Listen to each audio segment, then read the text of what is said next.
We're here now with Jacob Kornbluh of the Forward here at the IAC conference in Florida. Shalom. Shalom, good to see you. So first of all, a few words about what's going on here. It's interesting, it's unique. Israeli-American, American-Israelis, there's always the question exactly how they want to brand themselves. How do you see what's going on here? First of all, I think this is the first conference, major conference, since the COVID outbreak. So it's good to see people here.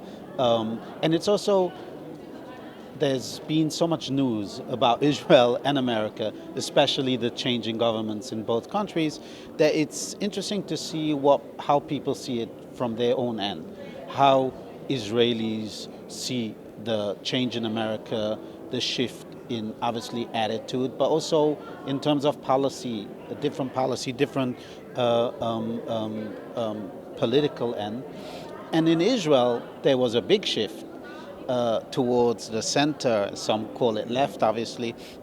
But it's interesting to see what Israelis think of American, but also what American Jews think of not only Israelis, but also of the public discourse on issues that matter to both countries. So would you define this group more right, more conservative, more pro-Israel outspoken than other organizations, other lobbies? Right, obviously, Right, but I think that most, if you look at the public opinion polls, most Israelis are right when it comes to security issues.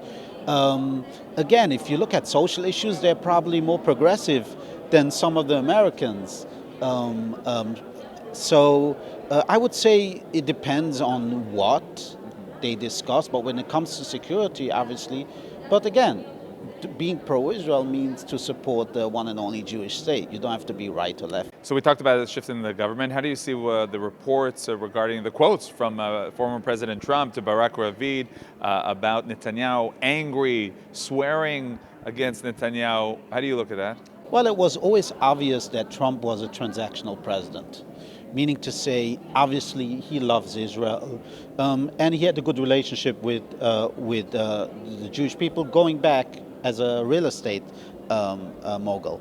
But I think that it came to a point where a lot of people who worked with Trump, a lot of people who admired Trump on his policy on Israel, the moment he couldn't accept the election results, that's when he broke away with not only tradition, but also with the truth.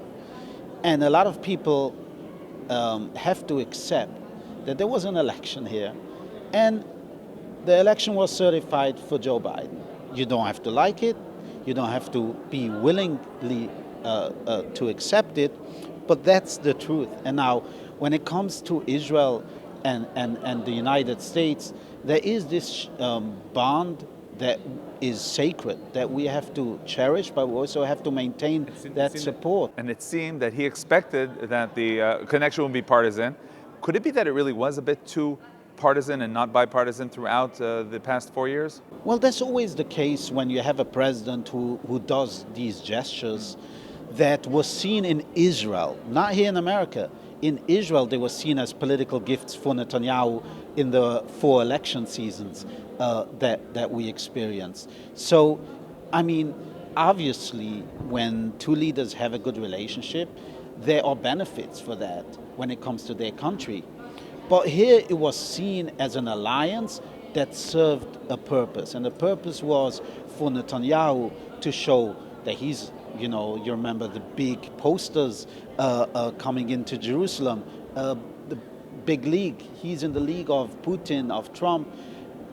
But on the other hand, this turned Israel into a political football here in America. And that's the concern by Israel turning into, and again, it's not only Netanyahu, it's not Trump, it's not the Republican, it's not Likud, and it's not the Democratic Party.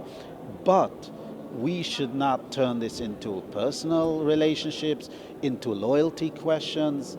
And he had a lot of problematic statements when he was president about the Jews, about American Jews, about their loyalties.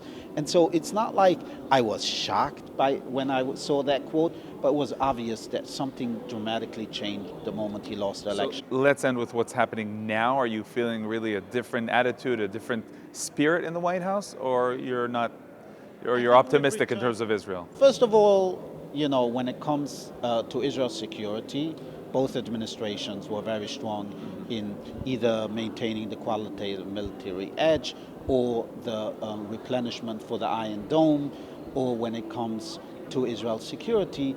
But again, it has to do with relationships between two leaders. Joe Biden is a different leader than Donald Trump or Barack Obama, or for that matter, George W. Bush. But he has long-standing relationships. It's at his core. You can see when he talks about Israel, it's personal.